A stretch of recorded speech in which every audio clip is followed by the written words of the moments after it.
Un rideau rouge s'ouvre. Une salle obscure.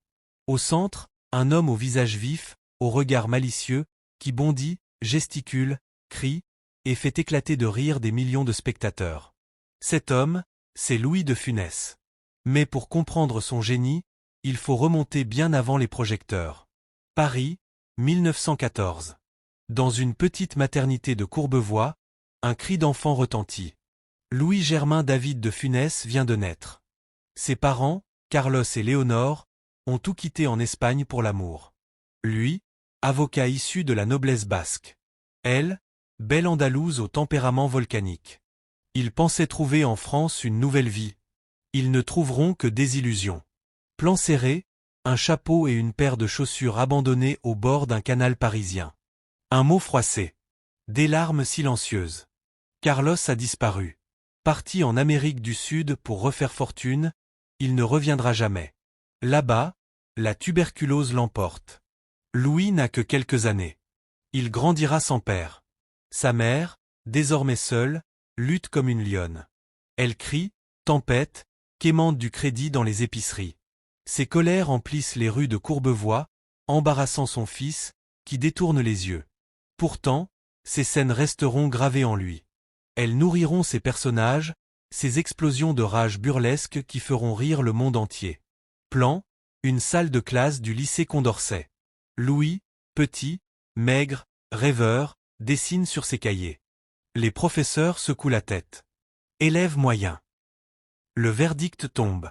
Mais dans les marges, il trace déjà les contours d'un autre destin. Pigalle, années 30. La fumée, les verres qui s'entrechoquent. Un jeune pianiste gringalet s'installe devant un clavier. Ses doigts dansent, ses yeux pétillent. Il joue du jazz, mais il en fait plus. Il grimace, il bouge, il imite. Le public rit. Le comédien est né. La guerre vient briser cet élan.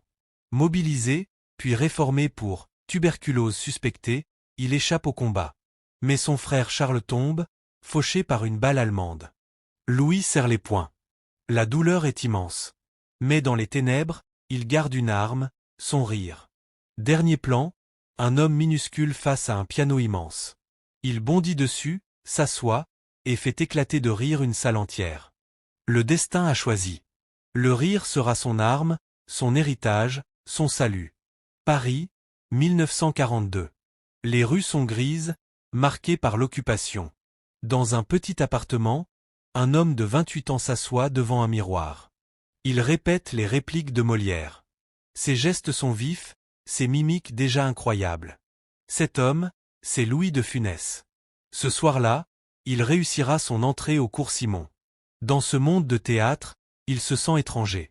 Petit, chauve, insignifiant aux yeux des autres, il se bat avec son humour, avec son énergie. Et puis, le destin se glisse dans un métro parisien. Louis sort d'un wagon, Daniel Gélin entre dans un autre. La porte se ferme, mais juste avant, une voix résonne, « Appelle-moi demain. J'ai un rôle pour toi. » Une phrase, un hasard, une vie qui bascule. Plan, les lumières d'un cabaret de Pigalle. La fumée, les rires, le jazz. Au piano, un homme gringalet qui joue sans relâche. Ses doigts courts, ses yeux brillent. Parfois, il se lève, grimace, mime une scène. Le public éclate de rire. Le comédien prend forme. Première scène au cinéma. Un portier, une porte qui résiste, une réplique banale. Mais déjà, quelque chose accroche. Une étincelle. Louis est lancé. Pourtant, pendant plus d'une décennie, il restera dans l'ombre. Des petits rôles, encore et encore. Des nuits blanches, des auditions ratées, des espoirs déçus. Jusqu'à ce rôle dans La Traversée de Paris, en 1956. Quelques minutes à l'écran, un commerçant lâche et pitoyable. Mais le public le remarque. Enfin, en 1957, comme un cheveu sur la soupe. Puis ni vu, ni connu. Le rire explose. L'homme minuscule est devenu un géant. Plan serré, le rideau rouge du théâtre qui s'ouvre. 1959, Louis entre en scène dans Oscar. Il bondit, s'énerve, hurle. La salle est pliée de rire. Il vient de trouver son personnage. Celui qu'on n'oubliera jamais. Puis, le cinéma s'empare de lui. Pouic Pouic. Le gendarme de Saint-Tropez. Fantomas. Rabbi Jacob. Les années 60 l'élèvent au sommet. Louis de Funès devient une légende. Mais derrière les rires du public, il y a le silence d'une vie intime plus complexe. Un premier fils, Daniel, qu'il ne verra que par bribes. Des rencontres clandestines, des silences pesants. Puis deux autres enfants, Patrick et Olivier, qu'il élèvera avec sa seconde épouse Jeanne.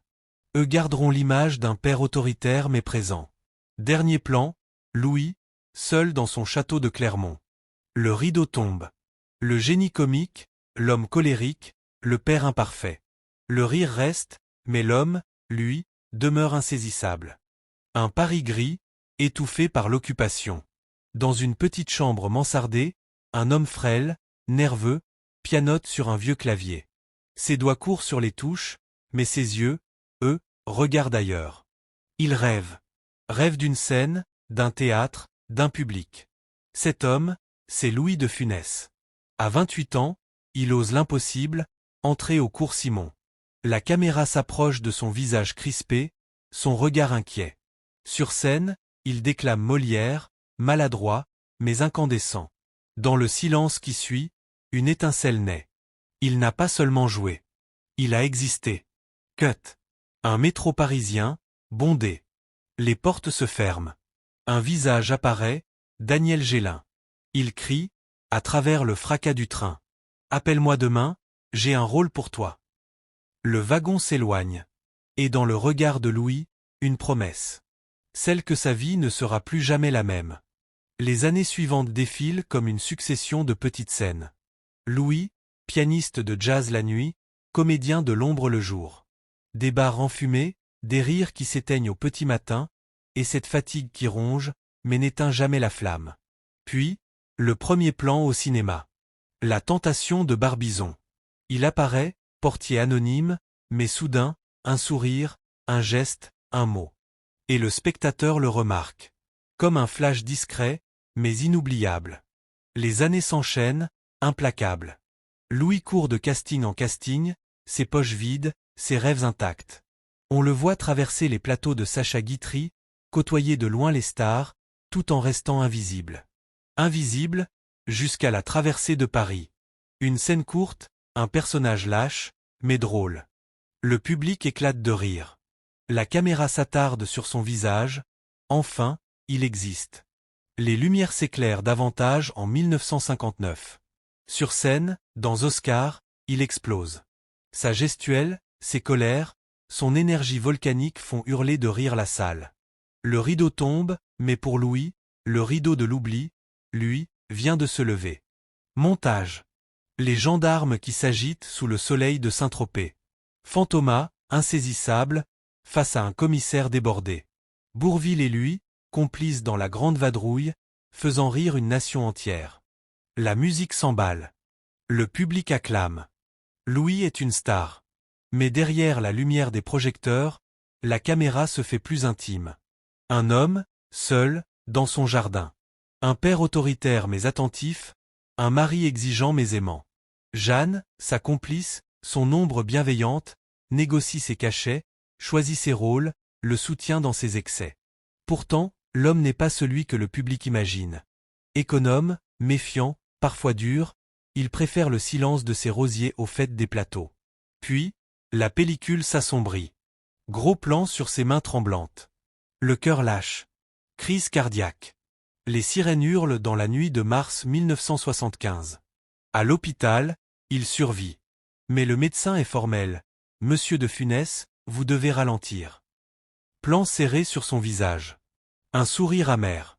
Ralentir? Lui, qui n'a jamais cessé de courir après le temps. Pourtant, il reprend. Affaibli, mais debout. L'aile ou la cuisse, la zizanie, l'avare. Les rires continuent, mais le masque est fissuré. Le comique fougueux n'est plus qu'un homme luttant contre ses propres limites. Un soir d'hiver. Dans son château du Cellier, Louis s'éteint. Son cœur, encore une fois, refuse de suivre. Silence. Le lendemain, les journaux s'arrachent la nouvelle. Les foules se pressent. 3000 personnes, anonymes, pleurent un homme qu'elles n'ont jamais rencontré mais qu'elles croyaient connaître. À l'église, le cercueil s'avance. Peu de célébrités. Mais l'émotion, elle, est immense. La caméra s'élève. Plan final, ça tombe, face à son jardin. Dans le vent, on croirait encore entendre son éclat de rire. Louis de Funès n'est plus. Mais son cinéma, lui, ne mourra jamais.